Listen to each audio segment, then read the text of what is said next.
if Openshot doesn't play with any sound, like suddenly the sound is gone, and you checked all the sound settings, and then you open up some videos and they'll play in VLC, I just reinstalled Openshot. So, but make sure you close all the applications because if you have applications running, it's just close everything and then I just uninstalled it in Windows 11 and then downloaded it, reinstalled it.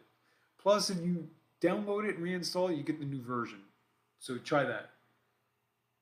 Oh, and if you need any software, I'm an agnostic broker.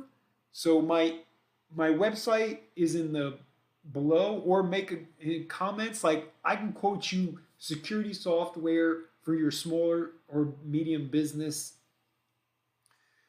I can quote you security that's just as good as say Sentinel One, but this is for the small or medium businesses. So I can get you quotes, I can get you an affordable price per machine so you don't have to pay a fortune.